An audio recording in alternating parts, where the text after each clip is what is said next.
Bonjour à tous et bienvenue sur boursicoté.com pour cette nouvelle analyse technique du CAC 40 en point matinal. Et donc on le pressentait, eh bien nous avons dès ce matin une ouverture donc qui se fait sous la zone des 4340 points avec un gap baissier et donc un signal qui est assez fort puisque je vous indiquais que suite à la sortie ici avortée de la zone de range par le haut, on était rapidement revenu ici au contact de la zone des 4340 points. On avait validé ici ce qui aurait pu être le support justement de cette sortie haussière comme une résistance, donc la résistance ici des 4570 points a repris ses droits et on est rapidement revenu ici sur cette zone des 4340.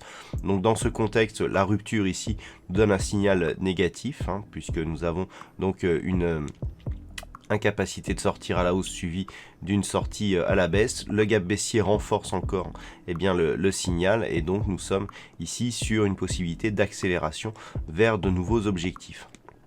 Du point de vue des indicateurs, nous avons un MACD ici dont les histogrammes évoluent désormais fortement à la baisse avec un RSI qui est en train d'entrer ici dans sa zone de survente. Donc nous avons une forte pression baissière qui est en train de s'exercer sur l'indice parisien.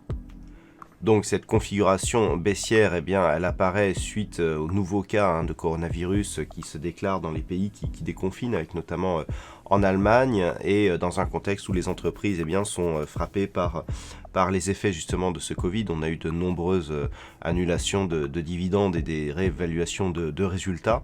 Donc cette baisse ici s'explique et notamment liée aux effets de la pandémie que nous sommes en train de vivre actuellement.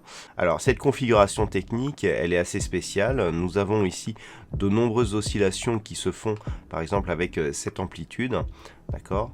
Et nous avons ici donc une tentative de sortie qui revient ici sur cette ligne des 4340 et un retour ici.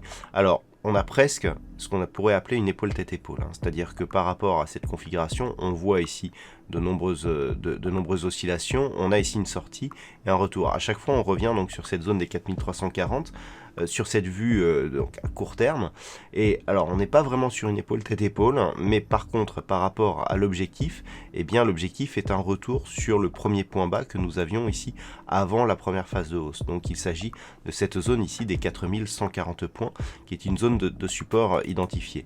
Donc par rapport à cette configuration que nous avons ici, il va falloir surveiller tout simplement la zone des 4340. Pourquoi ? Tout simplement parce que suite à ce franchissement sur gap, nous avons donc une zone de support qui pourrait devenir résistance. Tant que c'est le cas, nous avons une confirmation du signal baissier que nous avons donc depuis le franchissement de cette zone. Et puis l'éventuel comblement de ce gap nous donnera lui aussi quelques informations sur la possibilité de poursuivre en direction de la zone de support des 4140 points. Donc c'est vraiment ce niveau qu'il va falloir surveiller aujourd'hui, et donc tant que celui-ci n'est pas repris ni même marqué au contact, c'est bien la zone des 4140 points qui fera figure d'objectif pour les prochains jours. Et dans un cadre un peu plus large, nous avons la zone des 4040 points qui pourrait elle bien aussi faire office d'objectif pour les jours prochains. Naturellement, tout retour ici au-delà de la zone des 4340 points affaiblirait cette dynamique, mais nous sommes, même en cas de retour au-dessus de cette zone, sur une dynamique baissière. Je tirais votre attention sur cet élément récemment. On n'avait plus de contact avec la bande de Bollinger inférieure depuis cette bougie ici en unité de temps H4 du 2 avril. Donc contact ici sur cette bolle inférieure qui marque une reprise d'une dynamique baissière par rapport justement à ce franchissement des 4340 points. Voilà donc ce que l'on peut dire sur cette analyse technique du CAC 40 pour ce matin. D'un point de vue macroéconomique, la journée sera relativement pauvre, hein. Nous avons quelques chiffres ce matin, notamment sur l'Australie. Il faudra attendre 14h30 avec le chiffre des inscriptions hebdomadaires au chômage pour avoir un chiffre majeur et qui nous donnera justement une mesure des effets de cette évolution de Covid-19 aux États-Unis. On attend une certaine modération, hein, dans le nombre d'inscriptions hebdomadaires au chômage. Et puis pour ceux qui sont intéressés par le Canada, nous aurons une intervention du gouverneur de la Banque centrale du Canada à 17h15. Voilà donc pour ce point matinal. Passez une bonne séance. On se retrouve dès ce soir pour toutes les autres analyses techniques du site boursicoté.com.